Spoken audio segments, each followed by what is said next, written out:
Okay, looks like we're good to go, Trey. It says on here that we are live streaming on YouTube. Yeehaw. We First try have at YouTube. we've made it in this world, man.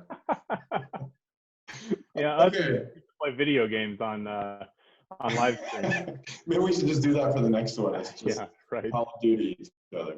Uh-huh. So, thank you for attending. Welcome everybody to what is this, the fourth time we've done this? Yeah, seems The right. fourth edition or installment of Closing Bell.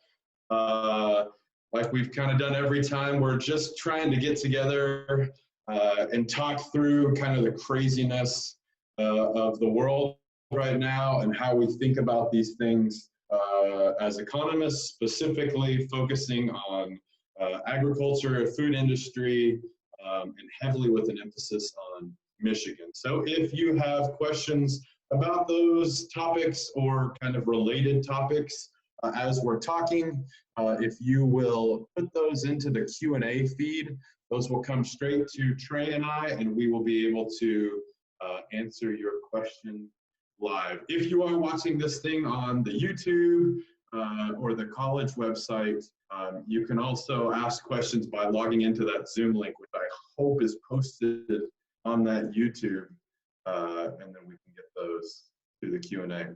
If you're on the YouTube, you can also tweet at Schaefer or I'll be fielding tweets too if you want to just tweet at Trey because I don't have my Twitter pulled up right now. Okay. I guess I could do that. No, it's fine. It's fine. Okay. Tweet at Let's Trey. get moving. Cool. Go for it, Trey. So give us an update on how life has evolved in the last week. Well, it's been another banner week for COVID-19 Michigan. So I'm sure a lot of folks have seen the photos of yesterday's rally or protest or whatever you want to call it.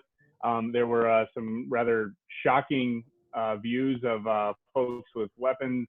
There was a horse, apparently, and there was also a lot of cars. So this is just down the street from where I live.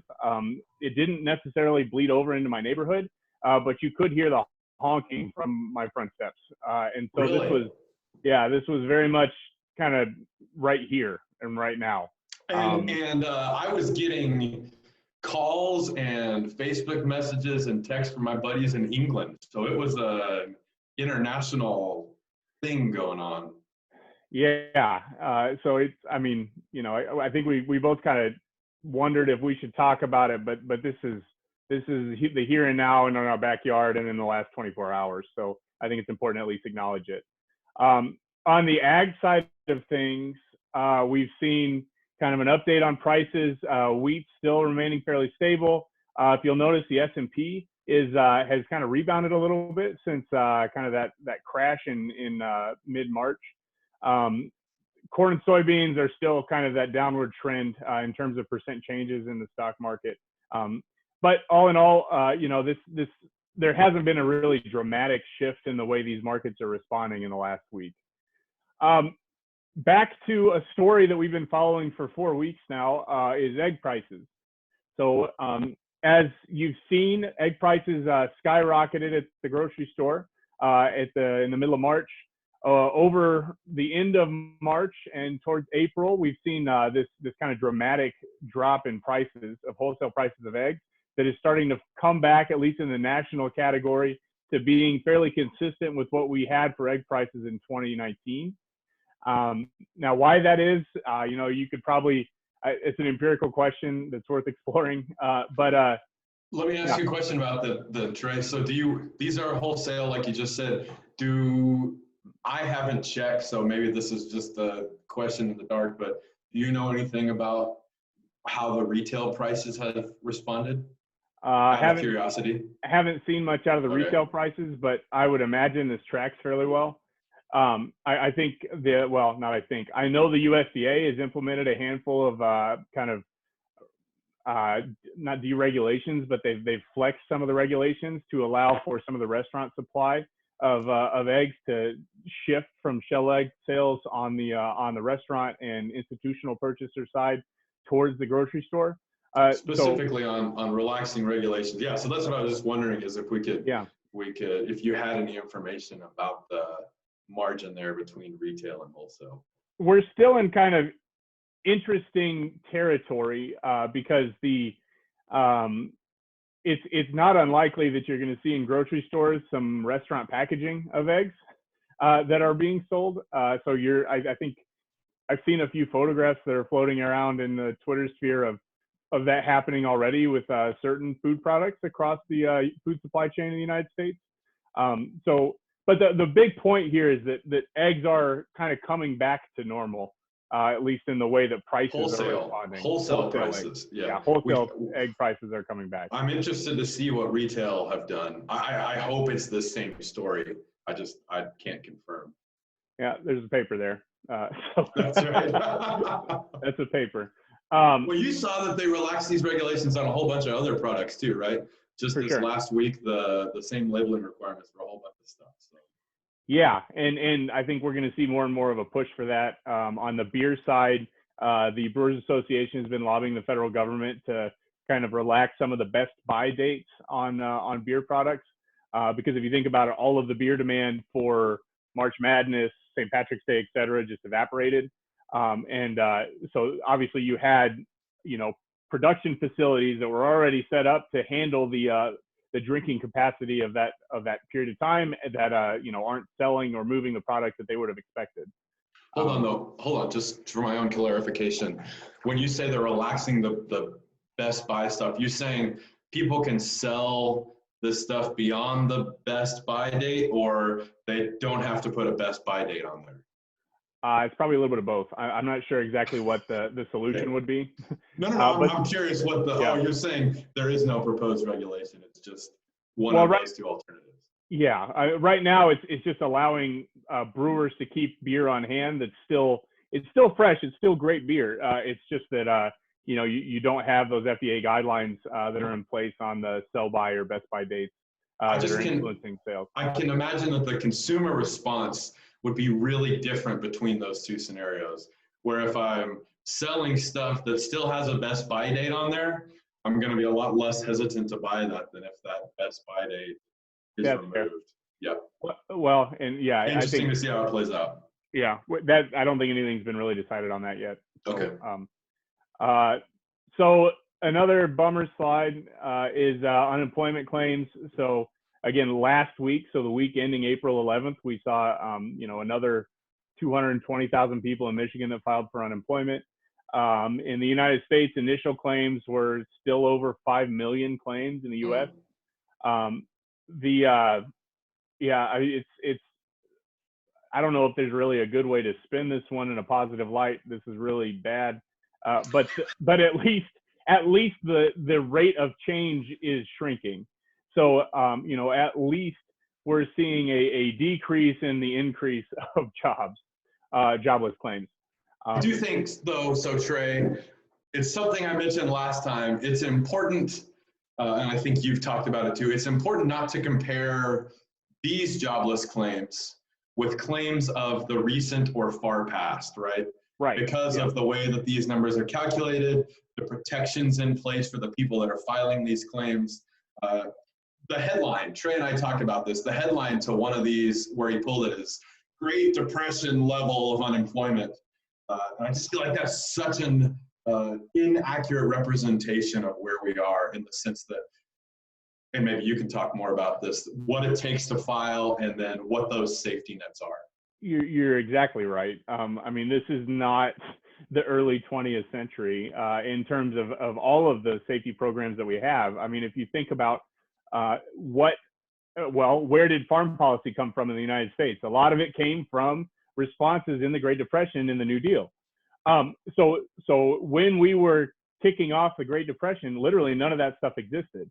And so, jobless claims are bad, and it's like, you don't want to say that this isn't good, but you also can't necessarily draw a really nice clean line from 2020 to 1929. Or even 2008. It's also not comparable to 07, 08. I think that's the thing that both of those two scenarios are the ones that people are grabbing for to say, how does this compare? And that's totally reasonable. We've got to have a framework about how to understand this, but comparing these numbers alone to those numbers from either of those two past examples is the behavioral wrong economics. In behavioral economics, they call it availability bias, right? So those are the things that we immediately go toward, and even if it's not necessarily how these things truly compare, that's what's available in your mind. So the example that I always use is it was actually safer to fly across the United States on 9/11 than it was to drive across the United States on 9/11. It would have been very difficult to fly across the United States on 9/11. During the day of 9/11, you could have. Well, all the flights were grounded, so yeah, okay, fine. It would have been a little bit tricky. That's not the point. The point is, on any given day, it is relatively dangerous to drive across the United States. But we have this availability in our mind of some type of catastrophic event on an airplane that kind of trumps the reality of the numbers. So with that specific example, there's another important difference in that I'm in control of my own car versus I'm crossing my fingers that this pilot knows what he's doing. Well, I'm in control of my own car, but it's not necessarily true that that's all that matters when you're driving. Oh, damn right. Yeah, so, no, I totally get that. I at least feel in control of my safety in my own car, whereas I do not feel in control in a I don't know, maybe that is an appropriate conversation for exactly what we're talking about here, where people feel like they're losing control of what's happening in their own lives. So speaking of that losing control, go to that next one. So I think we get a lot of bad rap in academia as being the ivory tower who doesn't know the realities of the world. But I guess for those that are watching, maybe the good news is that this is also impacting us. So right before we jumped on this call, my buddy, who is a professor at University of Arizona, messaged me and said, hey, guess what? We got furloughs until June of 2021. So they're announcing that all faculty and staff at University of Arizona are taking these mandatory pay cuts. So for somebody as a reference point, somebody with a salary between 75 and 100,000, it looks like right now they're going to reduce their salaries by 15%. We've seen similar, well, much less drastic stuff, I guess, so far at Michigan State, that our executives have announced pay cuts. I think President Stanley said he was taking an immediate 10% pay cut. Is that right? That's right, yeah. And then between 2 and 7 maybe for the other kind of college executives. Nothing, as far as I know, for faculty or other staff at this point. You know differently than that? On the pay side, I think that's right. The executive side, it's not clear exactly what level the executive. What that means? Yeah, well, this literally just happened less than 24 hours ago, so I think we're still kind of getting information. I will say that, so we had a grant proposal in that was part of the MSU Project Green, and Project Green has decided to hold off on funding new projects right now. So we got that information yesterday. So that's obviously not my salary, but it is my ability to do my job. For a whole bunch of people, yeah, that's right. Particularly, I think in terms of the disciplines affected, economics could feasibly be among the least affected, because a lot of our stuff we're able to do just kind of from our desks, our computers, where people who are doing lab-based science, right? It's way more impactful. Yeah, fieldwork, absolutely. So so this is not great for anybody. On that note, I think this is what's made a lot of national news of recent. The executive order 2020-42 coming out of the governor's office. This is, I think, the big kind of fear here is what this really means for people. We already had kind of this working understanding of what was essential versus non-essential.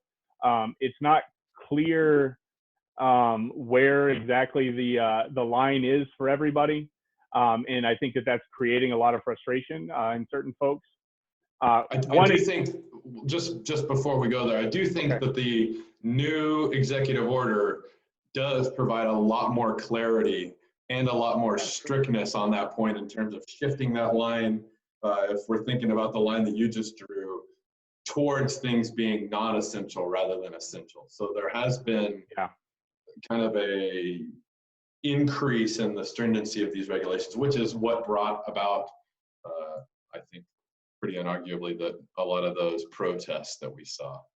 Yeah, and I think it is definitely it's clarifying, I think, the guidelines that are already set out, but then moving some of those guidelines and kind of shifting. So both, for example, is kind of moved more toward the non-essential space. That's also true for selling, you know, certain garden products out of large box stores that are over 50,000 square feet. So that being said, there are still plenty of places that you could sell. So if you go to Horrocks down the street from me, you can still buy garden products because they're less than the 50,000 square foot designation. Well, I mean, go for your. Now let's do it now. Let's talk about, I guess, the rationale for that distinction, maybe, and whether that's a good thing. The 50,000 square foot restriction. Okay, this is where economics gets frustrating to most people, I think. Okay. Because implementing a restriction like that actually, I think, is intended to help small farm businesses and garden businesses. So the idea is trying to restrict what that big box retailer can sell in a way that provides the opportunity, you know, just a few weeks down the road, hopefully, for the smaller retailer, the more mom and pop shop size, to be able to sell that product. Now, if you went and bought all your annual flowers at Walmart this week, first of all, it was a terrible idea because it's literally snowing right now. Sure but second of all, you're not going to go buy your annual flowers at the garden center down the street that was deemed non-essential, potentially. So it's a leveling the playing field thing where if that's you've the got rationale. Target open or Home Depot open and they're selling some essential stuff, they also have a whole bunch of other stuff that, according to these rules, are deemed to be non-essential. So go for it. Similarly, you know, the policy that was implemented that tried to restrict traffic from the Detroit area specifically to second homes up in northern Michigan. Yeah. Again, that sounds extremely draconian, and it's pretty intense. But there is a precedent. If you go read about like the historic data on any type of epidemiology pandemic restrictions in the United States, we've done that before. But second of all, that was implemented to actually help rural places. Again, it sure does not look like it, but in economic terms, it does make a lot of sense. The good news is that those aren't just Michigan, right? So got a buddy in Norway saying the same stuff, in Scotland. So yeah, those things are applying across the board. It's not that Michigan has, to use your word, more draconian laws than many other places. Right.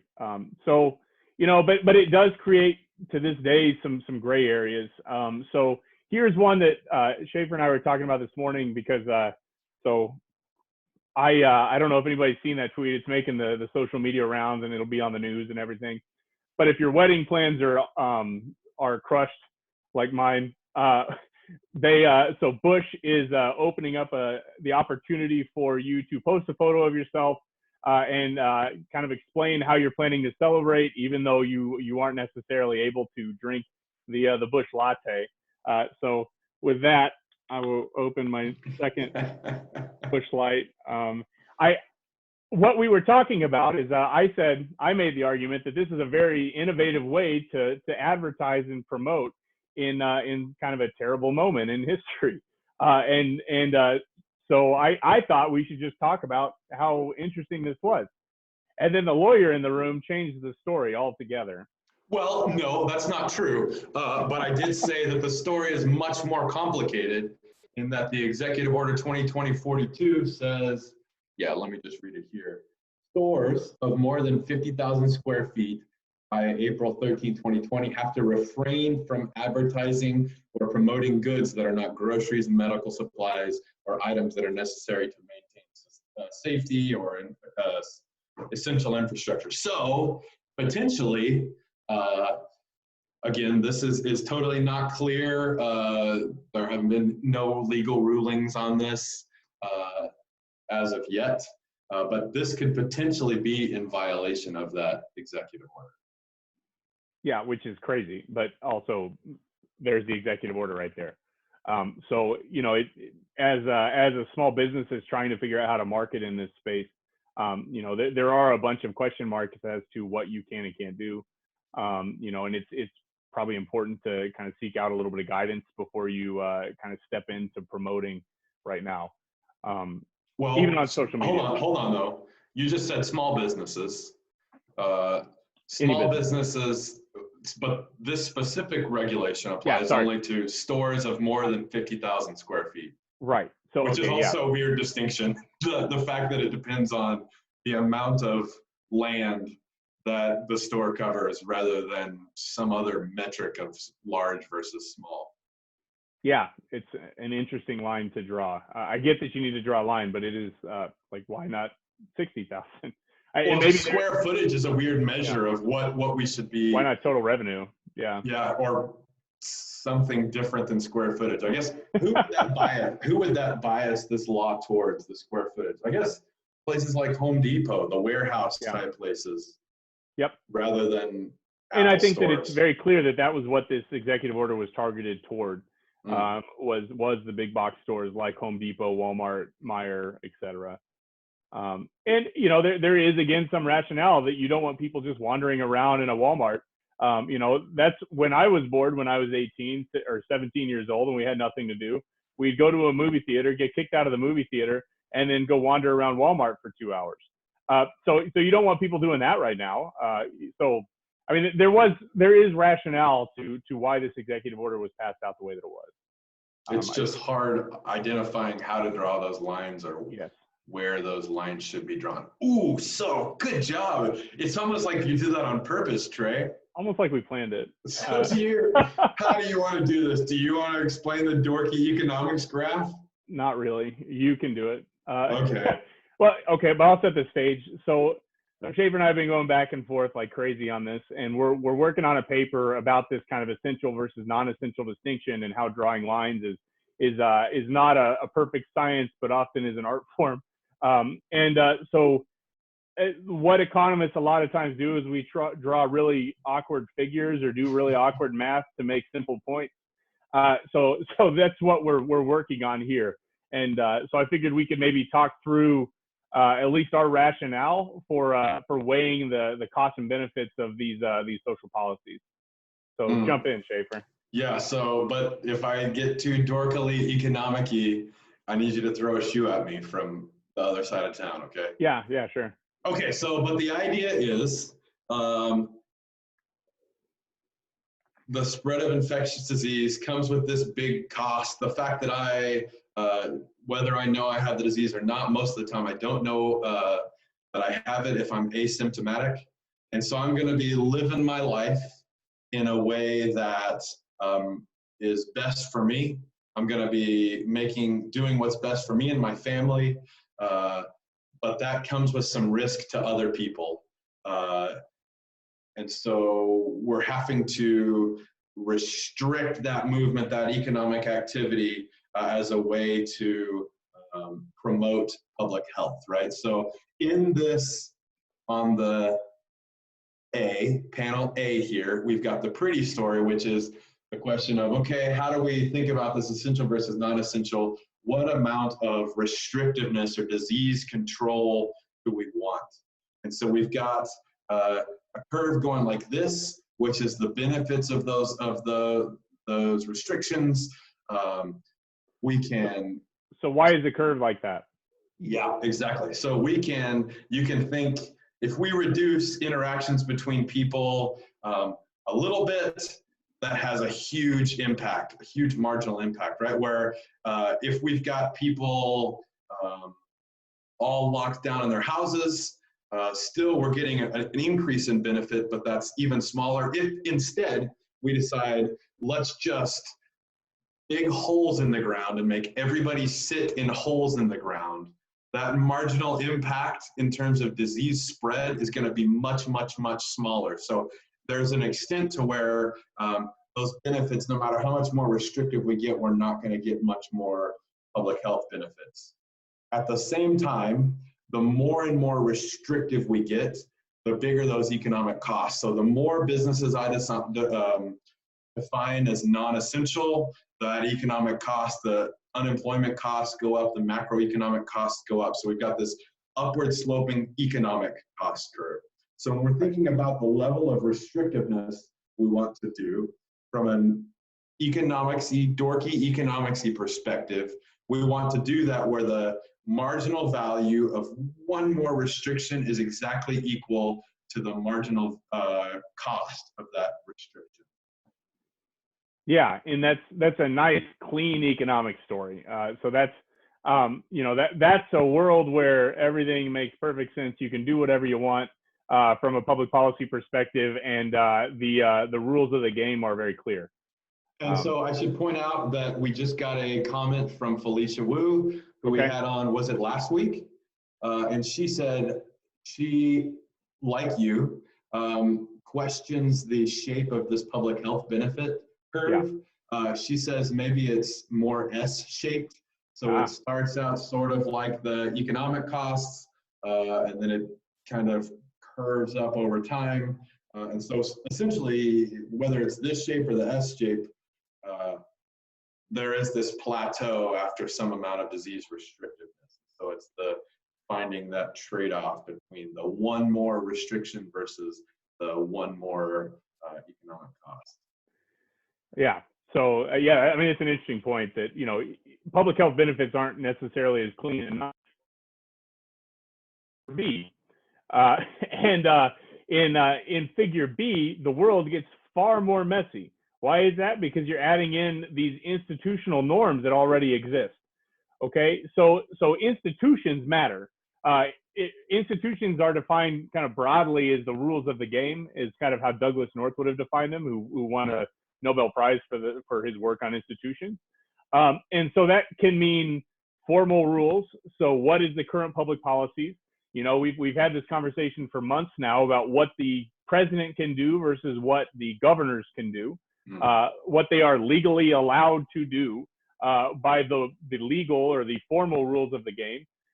There are also informal rules of the game. There are things that already exist in our society that make some people bear the cost more than others.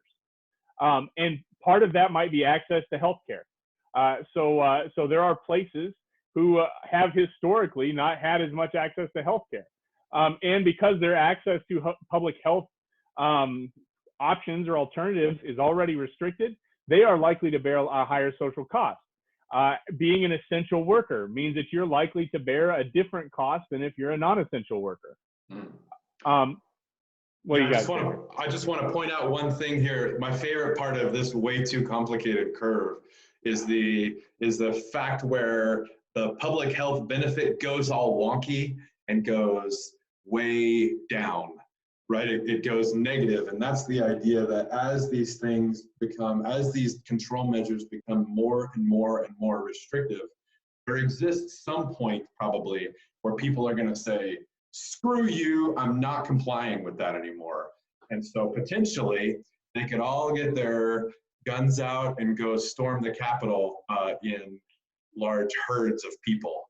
And I think there's an argument for exactly that's what that is, where this is just so restrictive. I have, from these people's perspective, they have less buy-in to the story that the governor's telling, and so we get this kind of pushback, which is so in psychology they talk about the theory of reactance, so the famous reactance story is if you put up a sign in a public bathroom that says "Don't graffiti in the bathroom," quite often you're actually going to get more graffiti in the bathroom because people are going to say, like, "Don't tell me what to do. I can graffiti in this bathroom. Nobody's going to do anything about it." And so the more draconian you frame your public policy, the more likely you're going to get some type of a theory of reactance. So there's a great paper in the AJE from a few years back on soda taxes in Berkeley. And so implementing the soda tax on on average, decreases the amount of soda that people drink. So that's consistent with kind of the standard economic story. But they also found that there was a non-trivial percentage of Berkeley soda drinkers who actually drank more soda because of the Berkeley soda tax. Yeah, America. I got you. America. Yeah. So this theory of reactance, I think, has a lot of kind of behavioral implications for how effective your public policy might actually be. So just also to point out one last dorky thing on our dorky slide, which is the fact that, yeah, the public health benefits depend on that buy-in, the institutional things.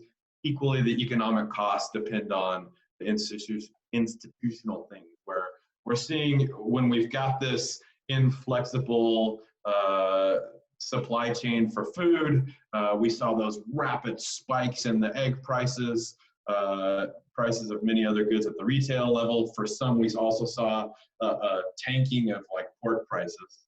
The question is, as the economy is allowed to adapt through changes in that regulation, whether those economic costs of the disease control will relax too. Yeah, and it's not really clear where that goes. So that's just, this is a hypothetical story we're telling here. We just honestly, you know, we're drawing these nice clean lines, but there's also this like really wide distribution on what our confidence interval is. You know, it's not abundantly clear when you have a once in a century pandemic event that you have the type of data that's necessary to be able to predict what the costs and benefits of any type of public policy might be. We can have our nice models, and we have these experts that try to work together. You know, it's important, I think, to highlight that, like even in the paper that we're working on, it's Schaefer, Felicia, and I, because we all three have different kind of layers of expertise. And in us having this conversation, I think, is exactly what should be happening when we form public policy. So it should not just be economists that are writing the policy. And at the same time, policies have to be made, like you said, under huge amounts of uncertainty, but also really quickly. So we don't get the benefit of sitting back in our armchairs and saying, well, if you think about this shape of this curve, it's a hard place to be in. I mean, for the context for listeners, the way that peer review works in economics, at least, is, especially for the top journals, quite often you submit a paper and it takes years to get the paper published. I mean, absolutely years to get the paper through peer review. So, you know, even if we were trying to estimate these perfect calculations and everything, you know, years from now is too late to be setting public policy. These public policies need to be set now. And so, you know, you do the best that you can with the information that you have, and you just have to accept that there are going to be, I think, issues along the way. So move on. We've had enough of this stupid graph. Let's talk about some real numbers. Okay, so this goes back to exactly my data point, though. So this is new information that was just released in the Beige Book this week. So the Federal Reserve Bank, which is this fascinating system that I actually spent 3 months working for the Fed on this specific survey back in the day. The Fed is set up in this kind of pseudo-private-public partnership where you have these districts, and each of the districts are responsible for kind of tracking the economic conditions of their region. So here in Michigan, we're in the Chicago district of the Federal Reserve Bank system. I guess I'll point out what does the Fed do is so you know, I've got a book on my shelf back here. I think I hid it somewhere, but it's called In the Fed by Ron Paul. That was kind of the raw. Yeah, I have a copy of it somewhere, but so, you know, the Fed has been a contentious organization since the beginning of the Federal Reserve System.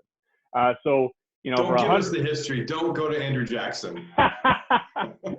I won't go all the way back, but I will say that the Fed is tasked with I think a direction that most people do not understand. So in macro policy, you have fiscal policy, FISCAL, which is like federal spending. Okay, so that's That's our CARES Act, and that's all the public policy that you see people argue about in Congress, et cetera, fiscal policy.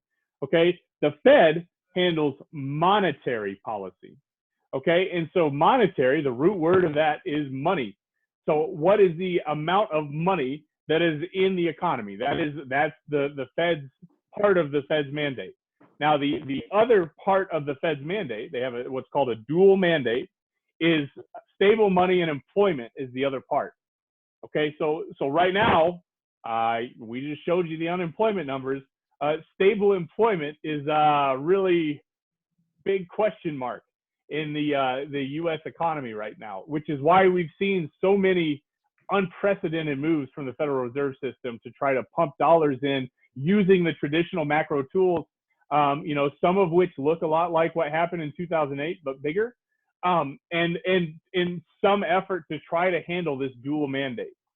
Now, yeah, I'm not 1,000,000% sure why we're talking about the mandate of the Fed right now, but I do want to point out, yeah, you're right, that those are the things they're trying to accomplish, but they're really constrained on the tools that they have to accomplish those things. Not only are they constrained on the tools that they have, they're also constrained by data. So economic data, as we've talked about before, is lagged quite a bit. Okay, so we won't actually know formally that we were in a recession for a long time, or months, if not a year, because those numbers actually, they go back and update numbers over time. There have been recessions that we didn't realize were recessions until years later. I'm willing to go out on a limb there, though, and say that we are. Okay, fine. But the data sources that the Fed bases monetary policy on cannot say that yet, because it takes so long for the data. So the Fed came up with this idea like 100 years ago that, like, oh, well, why don't we just call people? You know, before everybody was doing surveys fancy, they said, we'll just call bankers in our district or call businesses in our district and ask them, how are things? Okay, so what that created it's called the Beige Book, and over time it's become a more formalized system. So the Federal Reserve System sends out this big kind of qualitative questionnaire to businesses in their district to ask how things are doing. Okay, so even the Fed is behind on a lot of the data sources that we would need to be able to implement public policies where you have literally millions of people filing for unemployment at any given week. I just think that's not true, Trey. The Fed is not blind. So here's the hard numbers, but people from the Fed know things that's not in your Beige Book that you're talking about. They've been seeing the unemployment numbers.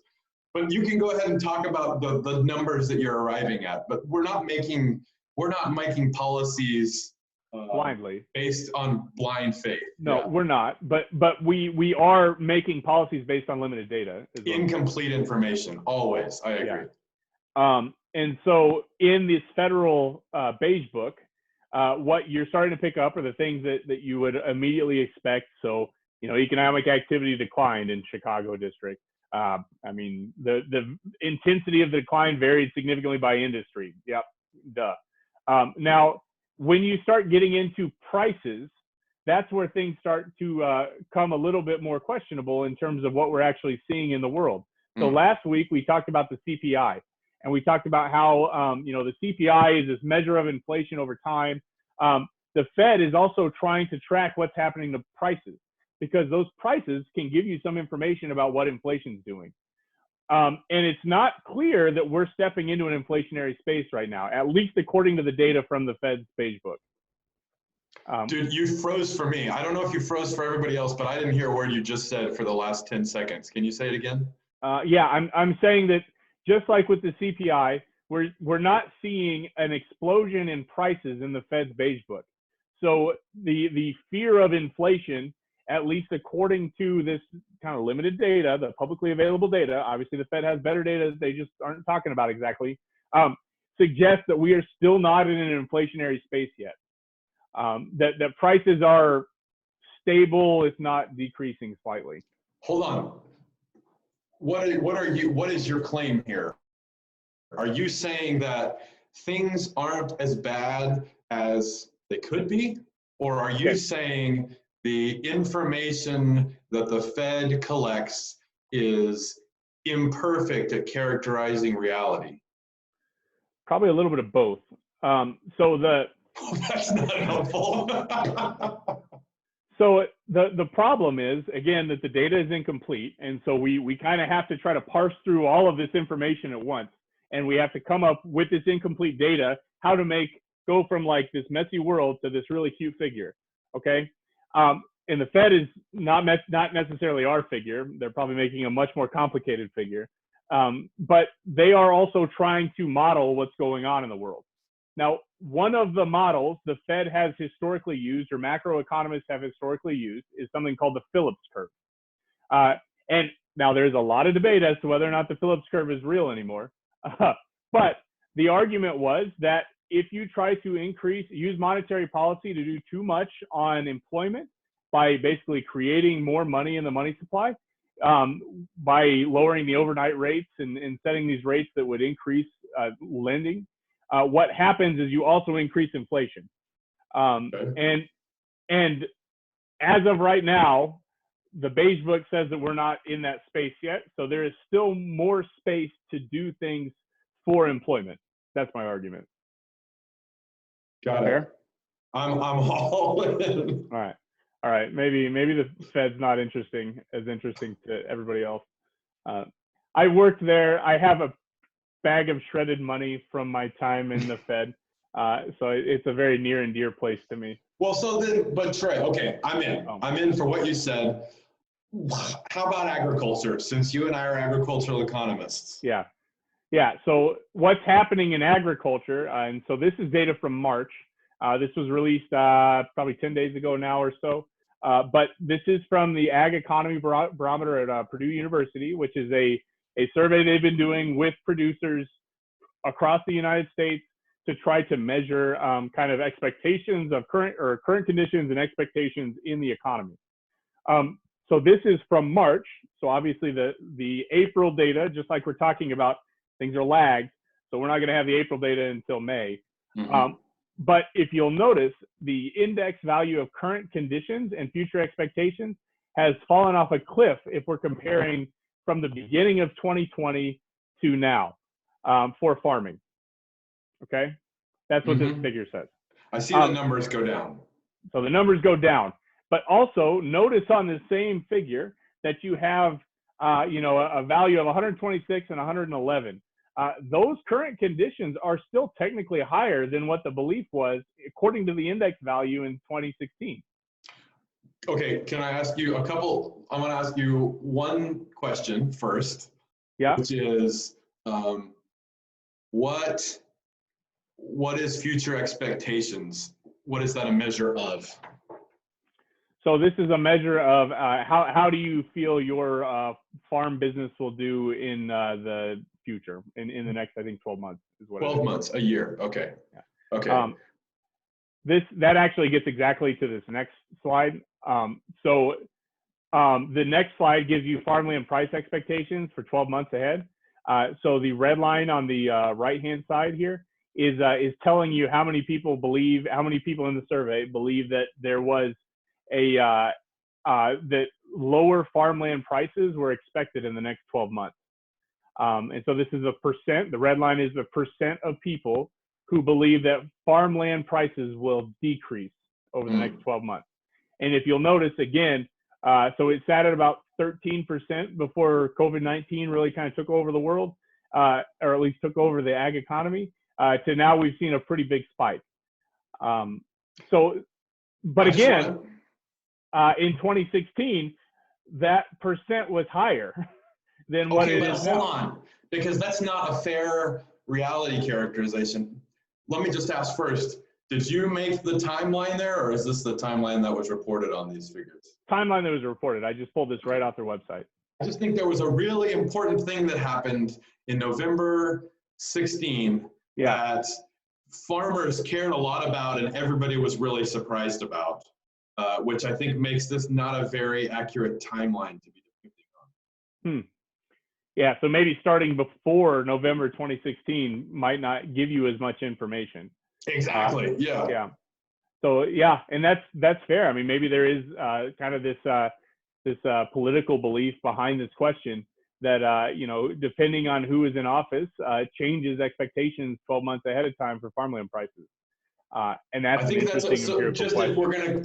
if we're gonna compare the sucker over time, we just have to be mindful of other stuff that was going on. Sure. Uh, Yeah. I just don't think January 2016 is a good reference point for expectations for now. True, but it is an interesting story that people believe that things were worse or were going to get worse at that point in time, more so than they do now. I think that's interesting. I think it's interesting too. Let's, you and I, as agricultural economists, then talk about that. What is your opinion on future expectations? Is this going to be, even though we just talked earlier about how we're not supposed to use the past as a reference in this context, is this going to be akin to 2007, 2008, akin to, it's not going to be akin to 1933, but akin to the most recent recession? What are your thoughts here? I don't think this looks like 2008. I think there were. In what way? So the cause of this is a different cause than kind of imploding housing values. And we talked last week a little bit about how access to mortgages were very, very high pre-2008, and they never really recovered. So we don't have, at least according to the indices that exist that I've seen, and somebody call me out and tell me how I'm wrong. I'd love to hear it. That I don't think that the housing market is as unstable as it was in 2008 or 2007. So there's thing number one, and that matters a lot because most Americans have a lot of their wealth tied up in their house. So there's reason number one. Reason number two is that this was not bank caused, and so banks are a critical part of the U.S. economy or economies in general, and where there are strains on the banking system right now, for sure. The Federal Reserve System has really indicated that I think there is a lot of support from the Federal Reserve or from the federal on fiscal and monetary policy that will support banks. So I'm not convinced that this is 2008. Hold on. I agree with your conclusion that this is different than 2008. I think your justification that this was not bank caused is a super lame thing to say. Okay. The dot-com crisis wasn't bank caused. Recessions aren't inherently bank caused. Dot-com was bank related, and also it was not a very long recession. Okay, but so let's talk about that. You see, when you say you don't think this is gonna be like 2008, I assume you mean in terms of rebound speed. Okay. Yeah. Okay. So if we look at like the Great Depression, even the public policies that were implemented during the Great Depression, by a lot of arguments, actually made things worse. So the one that people always talk about is Smoot-Hawley, which was this anti-trade policy that was smacked on the United States economy. That instead of trying to open an economy up to kind of participate more in global economy or in the global economy, which arguably would have been good, a good policy in the Great Depression, the option or the choice was to do the opposite. And so instead, we became more protectionist during the Great Depression and prolonged the Depression. If I understand it right, that was part of it. An equal part of it was that every other country did the same thing, right? Every other country also said, we're closing up borders. I don't want to be a fearmonger, but I do think that that's a pretty good parallel to some of the stuff that's happening right now in terms of, you put up the graph last time showing the restrictions on food exports. Same thing happened in 2007, 2008. What happened to food prices? They went through the roof. If you're talking about for the world's poorest, for the poorest in US, that spells a bad thing in terms of the short term. Yeah, I really, that is the big question mark. As of right now, I think it's fair to say that this isn't 2008, this isn't whatever. But if we continue to ratchet up protectionist policies, and I understand the emotional response that would drive that type of choice. That's going to make things worse, not better. And for everybody, that's right. Yeah. Everybody, for everybody. So the as of right now, I'm trying to be optimistic, but just like that figure last week we talked about, that export restrictions tracker, we're seeing more and more countries and more commodities that are being restricted. Yeah, so I think you were exactly right, and I agreed with you on your this isn't 2008. I just wanted you to be a little bit more specific about your this isn't bank caused, right? So the issue here is that there is nothing inherently broken in the economy right now. This wasn't an bank caused, I think was the wrong word, but this wasn't an economically induced recession. Yeah. This was an intentionally induced recession. And so I think if we think of it in the sense that the economy is just frozen, we've tried to push pause on a lot of these industries. If at some point it comes that we can push play again, the potential for a really, really, really rapid bounce back, I think is really high. I do too, but I do think that the probability of that happening decreases the longer we go.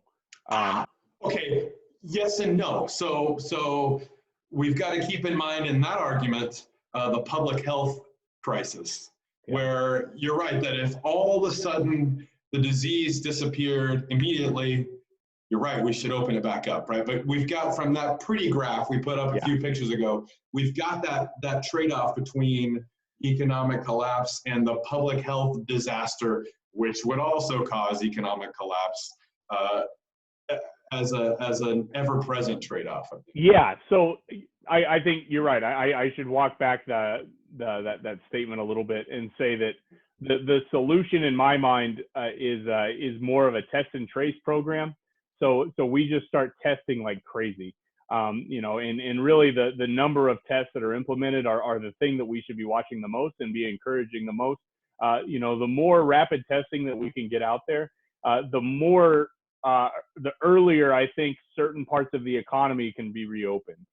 And you're already seeing that, like, so in Germany, they started the antibody testing. I don't want to talk too much about this because I'm a moron when it comes to the disease stuff. But as I understand it, in Germany, they've already started the antibody testing, which is we test for if you've got immunity to this disease. And if you do, you can go back to work. So there is this two aspects of the testing, right? The one is your get out of jail free card if you've already had the disease. The second is the screening to figure out how much of that disease prevention we need. Yeah, for sure. Okay, I have a wild card question that I want to throw out because this is something that people keep asking me about, and I have an opinion that most people don't. Or at least most people in economics don't. Oh no. So people say that this will push us, like how? Well, people ask how will this push our economy, our food economy? Are we going to see what are we going to do in the long term to try to prevent some of these more fragile moments in the farm economy? So you have these plant closures that are happening in South Dakota. You have these fears in grocery stores associated with, grocery store pickup is taking a very long time. The idea of walking through grocery stores and putting people at risk who work in grocery stores is kind of increasingly important to talk about. So I think the first, the immediate economist response is actually, no. I want to hear your response, and I'm going to tell you why it's wrong. Will you ask me the question more concisely first? So what do you think this is going to do to the agricultural supply chain in the long run? Okay, so let's start, I guess, at the consumer side and work backwards. At the consumer side, I think we will see more availability of this deliveries to your home, Amazon type models taking charge. I think in terms of the classic food away from home versus retail trade-off, that's a question I can't answer. I could see that rebound going either way. I'm so desperate to see humans again. I want to spend all my time on this entertainment, enjoy life while it's good. At the same time, I think there will be some lingering fear of disease, sense of unsafety in public. So I could also see the lag time of adjusting back to that food away from home being really long, in the sense that the grocery stores remain a bigger share than historically. Let's go down the supply chain. You're talking, you want to know what's going to happen long term. How about processing and transportation? What's that look like in the future? I don't think it's going to be more local, like I think what you're getting ready to tell. Yeah. I think there are huge economies of scale, which we just have to realize. I think that there will be legally mandated even more control for those workers, more protection for those workers, which will reduce, in the long term, reduce some of those risks. I just think you've got to understand the reality that there are these huge economies of scale. There are these infrastructural issues that all the cattle are grown in specific places. All the pork are reared in specific places. I don't see this magical agrarian idealism taking hold. Well, yeah, fine. But I do. So you think that this is going to push us more toward an economy of scale model? Because to me that increases fragility, right? So like part of that is probably going to be automation then, right? Well, we were already making our way towards automation. Yeah. So the we, I think, is the important thing here. I hate the word we. I think that individual firms make decisions, and the decisions that those individuals make shape what happens to the we, right? Okay. And so those efficiencies translate to cheaper food, and households primarily, I still think, make decisions based on how do I feed my family over making sure that the landscape is speckled with small, beautiful farms. Well, that's not really where I'm going with my beautiful notion. Let's go ahead. So to me, I think I'd like to say that what's going to happen is if you have a model where your supply chain is largely driven by automation and there's like 6 people within a 500 square mile radius who can actually work on that automated system, if you have some type of infection outbreak that eliminates your 6 people who know how to operate that machinery, you now have shut down the entire supply chain. So what I would love to see happen is a model where more people have the range to be able to operate in different spaces in the supply chain. You're saying that the supply chain that is already, okay, so let me separate out. What we would like to see versus what we think we will see are 2 really different questions. Yeah. But if you're thinking that the thing you would like to see is the thing that you will see, I just would like to press you on the fact that you're saying this already incredibly labor-constrained industry will become more labor reliant. Yeah. Yeah. I mean, it's a point taken, but I think, so hops are the one that I kind of am coming up with right now that, so most of the hops in the United States are grown in the Pacific Northwest. There have been plenty of craft brewers who were already recognizing that because of climate change, it makes sense to maybe diversify the location of the hops that are grown out of concern for some type of climate event that might eliminate production in one specific area. And so that's partly why the investments have been made in Michigan to increase hop production in Michigan. So Michigan, outside of the Pacific Northwest, is the largest hop producing state in the country. We're a distant fourth to the Pacific Northwest, but the investments are being made here, at least in some part because of this this concern about the fragility in the supply chain into the future. I'm not saying that like all of the production is going to shift to local, but I am saying that I think that the production might be distributed more so geographically. I think hops is a special case when we're talking about the primary value of U.S. agriculture. We're talking about major grains. Yeah. We're talking about livestock, and I think it's risky to draw huge parallels between that hops industry, which there's a huge local component, versus things that are commodities like corn and soybeans and wheat. So I'm less, well, I guess I'm equally hopeful about a dream world. I'm just less convinced that that dream world is the world that will happen. Well, we're out of time, but I mean, I think this is a conversation that I think over the next few weeks, everybody's going to start having this conversation. Like, what do we do to prevent the fragility from kind of implementing the supply chain in the same way if there was ever some other catastrophic event?